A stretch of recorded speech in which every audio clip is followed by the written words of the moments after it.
Hey, what's up, guys? Hope you guys are having a great weekend.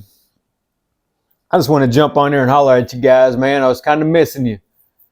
Man, today I had to drive all the way back to my hometown to freaking vote. I had to go. I'm still registered in Kentucky where I'm from, and I haven't changed the registration, and I waited too long, for the mail-in ballots and all that mess. So there's nothing nobody could do for me. Today was the last day for early voting. So I was like, hell, whatever. I just woke up. I drove about 150 miles all the way back home to go vote. I felt them. This will probably be the last time I vote, unless something like this happens again in life. But really, I don't think I'll be voting any other election. I'm not sure, though. We'll see how crazy the world gets. I'm not a very political guy. I don't really like politics a whole lot. I don't really follow it too much because it's out of my control. You guys already know I like to focus on my controllables. But the reason I've jumped on here to tell you guys a story is because as I went back home to vote and I did my voting, got all that mess out of the way, I kind of rode around my hometown and looked around, and I was just like, man, like, you can't go back. And it just reminded me that you can never go back. Whenever you leave, a town, a job, a relationship, a friendship, whatever it is, you can't go back to it. Because where you've probably elevated as a person, you've leveled up your life. You've maybe you left some situation or a relationship and you started working on your mental, physical, and financial health, really dove deep into personal development, got real spiritual or whatever it is. There's no sense in turning around and going back because it's very likely that that person or that place or those people stayed the same. And I was like, man, I can't come back to this. There's no way I'll ever be able to go back, because I went back for a few years. Back to my old neighborhood, back to my old town, my old neighborhood, started seeing some of the same old faces and hanging out with some of the same old people that I kind of grew up with. And you know what? Where I had elevated, where I had been out and done all these things, so I had all these cool, crazy stories to tell, or where I had, worked in these different types of environments or been around these different types of people, or, because I've stood in houses and been on golf courses and all these things with high net worth people, or my time in the Army, just all of it. And they stood there and they were the same. They sat stagnant and they stayed the same. And so every time I would tell stories or open my mouth, it would sound like I'm bragging, but really I'm just telling stories, but I'm telling them to the wrong people.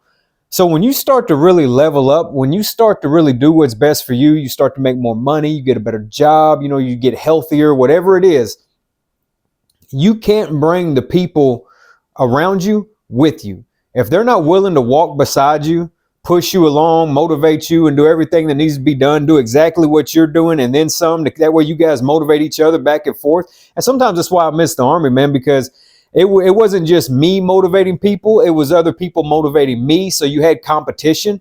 It was the first high performance thing that I'd ever done in my life, was being I say that, I was on the wrestling team in high school, but the military was really the first high performance thing that I ever did in my life, because you had to compare yourself against other high performance individuals. We'd take off for a 10, 15, 20 mile run in the mornings and then come back and do your work all day. Or, I didn't realize that when I was in, but now that I'm out and years have passed, I realized that, man, I was comparing myself to other high performance people, and now I'm alone. And that's very difficult because a lot of people in the civilian sector are not high performance. High performance can be taught, it can be trained, it can be instilled in you. You do not have to be born with it. Being born with it helps, but it can be taught, you can be trained, and it can be instilled within you, because they do that to soldiers. It is hard to go from the United States military, and I hopefully could speak for all branches, and go from being in the United States military and then come back to a civilian life, because a civilian life is way slower. It's way slower.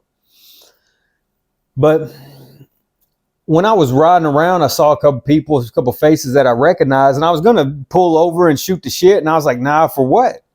Because when I lived here, like, these people weren't fooling with me. They rumored and lied. They ran my name to the ground because, man, basically what had happened was I went back to my old neighborhood. I'm driving a $50,000-$60,000 car. I'm wearing, 3-piece suits, nice clothes, things like that. They're walking, riding bicycles, driving rust buckets. I mean, everybody's, I grew up in Paducah, Kentucky, little bitty old town, and everybody there, I'd say if you went there, it looks like 2005 right now. The way the people dress, it looks like 2005. And for those that are living in 2025 or 2030 already, they slander the shit out of them. So because I drove nice, dressed nice, presented myself well, I was gay. And it wasn't just like, oh, some guy called me gay, boo-hoo. It wasn't like that. It was like they harassed you. They spread it through the town. You know what I mean? It was up. And there's no way that I can live in an environment like it was so toxic, so nasty. So because I dressed nice, drove nice, I lived nice, I carried myself in a certain manner. I tried to, I had these mannerisms about myself, a politeness, and I'm surrounded by all these fake ass gangsters. I was gay because I had nice clothes and nice watches and all these things that they couldn't get themselves. So I was gay, and it was horrible. And they would spread that so much to where it got to where I couldn't even date in that town. And then it got to the point that I didn't want to date. It got to where I didn't want to date there. And I was like, you know what? I don't want anything to do with these people. So that's why I tell you guys, like all this stuff that I've learned, this is real shit. If you start to do the best things for yourself and you start to really level up your life, the first thing they're going to do is attack your sexuality. If you go from being the mechanic at the garage to a high-end real estate agent, they're going to tell everybody you're gay. I promise you, man. That's like the first thing they do. And I learned that, and I heard that. I heard 50 Cent and Charlemagne the God talk about that in a interview, that the first sign of success is for them to attack your sexuality. And so, I had to deal with that. And then every time I turned down one of these old busted Pillsbury can biscuit girls, every time I turned down something like that, they'd be like, oh, he must be gay. He turned me down. He didn't want none of me. And it's like, no, you guys already know my thought process. I don't want unwanted pregnancies. I don't want these problems. I don't want to date just to be dating. It's a waste of time. So I prefer to move forward alone and stay away from it. And so there we go. It'd be like, oh, he must be gay then. He must this, he must that. And so it was always just constant. And if I had conversations telling about, the things I was into or what I was trying to create or what I'm trying to do, like if I went back there and I pulled up on the people that I just saw, and I told them that, hey, man, I'm starting a YouTube channel. I'm trying to get into podcasting and broadcasting, and I'm trying to logo and design and do all these different things, these ideas that I have. It would sound like I'm bragging because they don't have these ideas. Like I told you guys, there are people in the world that are just comfortable with sitting on the porch, drinking beer, and that's fine because we need them. They keep the world in balance. But you can't go back, guys. You can't go back to an old relationship, old town, old friendship, old partnership. When it ends, it ends. Wish them the best, have no ill will, and carry on. You can't go back. And that's another reason why I don't want any more kids, because kids make you hold on to relationships that ultimately end. I don't have a relationship with either one of my son's mothers at all. But because I have children with them, I am forever entwined with them. And those that have kids, you know what I mean. Even if you're not with the partner, with the other parent, you know exactly what I mean. There's always this invisible thread between you. Nobody can see it, but you're always mentally, emotionally scarred, attached, everything with that other person. I don't want any more. I don't want any more children because of shit like that. Because it makes you hold on to a relationship that would have ultimately ended and you would have never spoke to them again. I would have never in my life spoke to my second son's mother again. Ever in my life would I talk to her again. But because we have a kid together, I still don't talk to her. But because we have a kid together, I am forever entwined with this woman. And that's a person that I'll completely regret in my life. I don't consider my son a mistake. He is here now. But his mother, I wish I would have chose better. She was horrible. She was the type of woman that would go to the bathroom and beat on herself and call the police and act like you did it. 100%.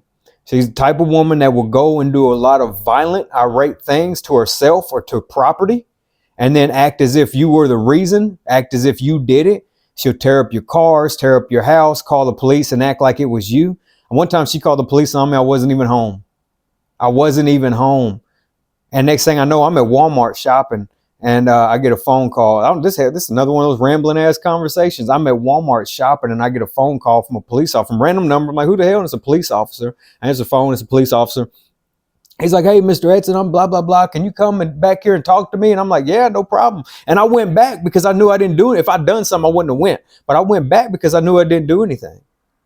And it turned into this big old ordeal, big old altercation. But that's 100% who she was as a person. And it's like, I would never speak to somebody like that again. But I had a kid with her. So now I just don't speak to her at all. I just pay my support and I move on. And one of you guys had asked me, I'm sorry, I don't remember who it was, that asked me in the comments, you said, man, aren't you scared that child support will see these videos and find out? And no, I'm not scared. I'm not scared at all. I thought about that in the very beginning before I started doing this, because ultimately I'm exposing myself to the masses.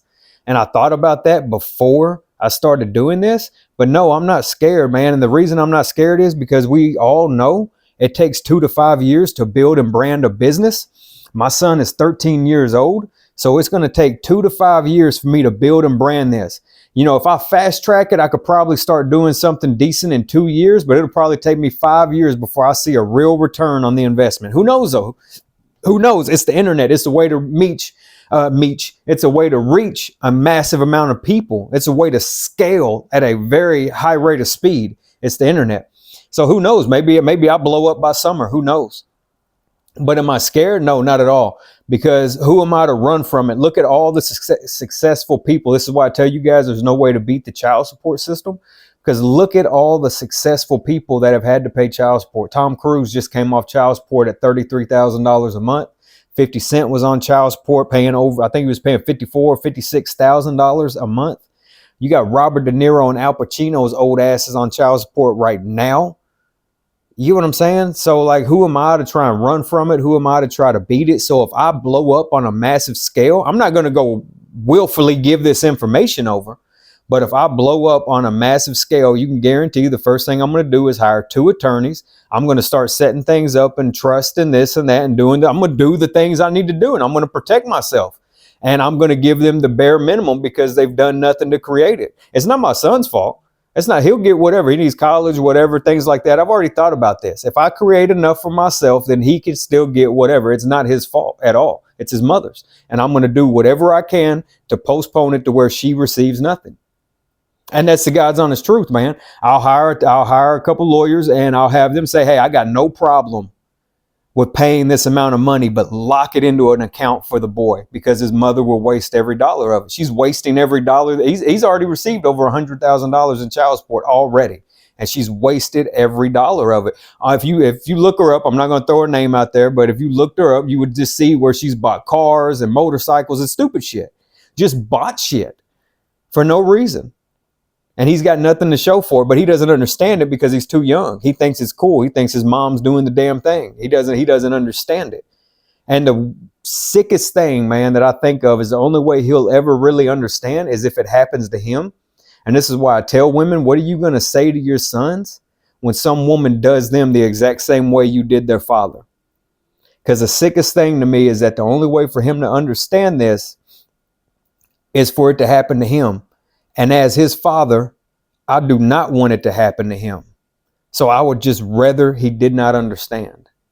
You understand what I'm saying? I would rather he just not understand, because I would never want him to go through. I wouldn't want either one of my sons to go through what I've had to go through with this. But to jump back to it, man, you know, there's just no way. When I was riding around my town and I was just thinking and looking, I was like, there's no way I can come back here. My mindset has so much, I've elevated too far past these people. I've shifted so much to where I don't understand them and they won't understand me, because I'll never understand why you would want to stay stagnant in a position like that of nothingness, and they'll never understand me. And that's how I'll always look at them as bums, and they'll always run around telling everybody I'm gay and I'm this and I'm that, because I chose to create a better life for myself. You can't climb the mountain of success by holding on to the weight of the past. I've told you guys this a million times. You cannot climb the mountain of success by holding on to the weight of the past. In order for you to get to wherever you're trying to go, in order for something new to appear in your life, something old has to go away. You have to get rid of something for something new to come. You have to make room for it. I don't know what it is. I don't know what's in your life. I don't know what it is, but you're going to have to get rid of something to make room for it. That's why I tell you guys to sell your shit, get back to zero, pay off your debt, sell your shit. It's the fastest way to do it. Get back to zero and start stacking cash and get cash heavy. If you do that, you'll fully understand what Robert Edson's talking about. For anybody in the comments that's already told me they've sold off a couple things to do this, to do that, then you already get it. Because it's like, dude, I parted with a few items and now I've paid off X amount of dollars worth of debt. And I'm so closer to zero, or I am back to zero, and now I'm getting cash heavy, and I'm getting ready to prepare myself, position myself to execute on a vision, on a plan, on investments. And that's why I tell people to do that, man, because there is no way for something new to enter your life while you try to hold on to everything that you have from the past. It's just impossible. So maybe you're sitting on a bunch of money right now. Maybe you got 20 grand and you hate where you live, but you don't want to spend the 20 grand. Then you better suck it up and get used to where you're living, because it's going to cost you that much just to leave. You know, it's going to cost you 5 to 10 grand just to move, 20 grand to do it comfortable and nice and move into a decent place. And it's going to cost money. So you're over here trying to hold on to what little money you have. Whenever you moving to a new location, to a new city, a new town, may be the best thing. Maybe you spend that 20 to move to a new town, and then you find a great job, which you should apply for jobs before you move, just saying, but you find a great job paying you double or triple, because I mean, it's out there, I promise, than what the company in your little town is paying you. And you've moved and now you've doubled your income. The 20 grand comes right back. You're in a better location. Within that first year, year and a half, you got your 20 grand back. You got a better job. You're doing better. You're living better. You're happier. You're healthier. You're around better people. You know what I'm saying? In order for something new to come in, something old must go. I don't know what that old is, but it must go. And never go back. Never go backwards, man. Do not go back to old relationships, friendships, boyfriend, girlfriend, jobs, towns, people, places, things. Do not go back to it, man. Once you leave, it's like an old buddy of mine told me in the Army. He told me, he's like, you left home for a reason. Why would you go back? When I told him I was getting out and I was going to go back home, he was like, you left home for a reason. Why would you go back? And that stuck with me forever. And he was right. Because when I went back, my mindset, you know, after a decade in the Army, going back home, I was a completely different person. And they stayed there, stayed the same. They never got off the porch. They sat around smoking weed, drinking and bullshitting their whole time away. And I was a completely different person. I'd lived all over the country, from Atlanta to LA. I'd been all over the world to multiple different countries. CONUS or no CONUS, man, I'd been all over the place. So I would tell them stories about Dubai, and it looked like I was bragging. Really, I was just talking. I was just having these conversations, you know, so I can't hang out with people like that no more. And that'll be the same way for you guys, man. If you go from 40 grand a year and you start making 85, 6 figures, you can't go back to hanging out with the 40 grand a year people, man. Unless they fully understand and have the mindset like we have. You can't go back there and hang out with them anymore, because they're going to think you're bragging. When you're like, man, I was able to save 10 grand, or I'm able to buy a new car, or I got a new watch, they're going to look at you like you're bragging, like you're just freaking, oh, look at this gloating asshole telling me what he did and this. They start to secretly hate on you. They do. And it's like, man, you didn't see how hard I worked. You didn't see all the hours I put in, the nights that I struggled. You didn't see me living on nothing, really beans and rice, for me to be able to get to where I'm at. You know what I'm saying? You didn't see any of that. That's what you hear these people talk about, an overnight success. You know what I'm saying? But nobody saw the 5 or 10 years worth of grinding and getting after it. But then all of a sudden you're an overnight success. I mean, it's like you weren't there putting in the work with me, and now you hate on me because, you know, I worked my ass off in the dark. While you were sleeping, drinking, and partying, I worked my ass off for 5 years or 10 years. And then boom, I'm successful. I'm rich. I'm getting after it, and I got what I wanted. And you hate me for that. You know what I'm saying? But that's what they do. I've never hated anyone because of what they had. I've always looked at them and I've realized, it's like my granddaddy told me, man. My granddaddy said, he's a old school Marine from the Korea War era. And he said, if the man in front of you can do it, you can do it too. If the man in front of you can do it, you can do it too. And that stuck with me for the rest of my life, because so far, I mean, I'll never forget it. If the man in front of you can do it, you can do it too. Because when I see somebody that's successful, wealthy, driving a nice car that I want, or living in a house or a family or whatever it is that I like and I want it, I'm like, man, how did he get it? What does he do? I want to know that guy. I don't hate that guy. I'm not mad at that guy. I'm not jealous of that guy. I want to know him. I want to know his secrets. I want to know his tips, his tricks. What did he do? That's who I am. And I mean that. I mean that, guys. I mean, that's who I am. I want to know what he did. I want him to teach me, show me. I want this person to tell me what he did, to point me in the right direction. Never do I look at him like, look at that asshole with all his money and with this and with that. You know, I'm a white kid from the ghetto, man. Nobody knows hate like I do. I've experienced so much hate from the people I grew up around that I'll never go back home. That shit, there's nothing there for me, man. I'm glad to be from there. It gave me my start. I appreciate it, but fuck them. That's it. That's where they're at. Fuck them. They can stay there. And I'll never go back. And it reminded me that as I rode around that town, like, no matter what, I don't give a shit. If I got to take my camping gear and go sleep in the woods, I'm never coming back here. There's nothing there. There's no jobs there. There's no job market. And the housing is high as hell. So when I see the people there, I'm like, why the hell are you here? And then you're mad at me because I left. You know what I'm saying? Fuck them. You stay there. Enjoy it. So I don't know, man. You can't go back, guys. Ever. You can't go back. So anyways, I'll probably leave that there. I just want to jump on here and shoot the shit with you guys. I was thinking about you for a second. Just want to jump on here. I know some of you look for my videos. I know some of you look for me to post in the mornings. The Six Figure Morning Show is going to run continuously Monday through Friday at 6 a.m. I'll hop on the weekends. We'll do some lives on the weekends and this and that, because ultimately I'm developing a friendship with you guys, and you guys with me as well. Even the ones I've gotten to where I enjoy each one of you. I really have. I'm starting to learn each one of you, and it's a great group, and I like it. I really do. So I don't want to leave anybody hanging. You guys asked me a lot of great questions.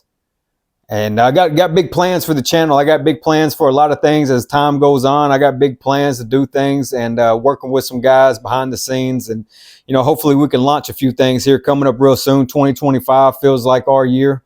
Feels like my year. I know it's going to be your year. Guys, I'm telling you, stack your cash. The deals are coming. I'm really thinking 2028, 2030, and that time frame is when you're going to start seeing a lot of deals come out.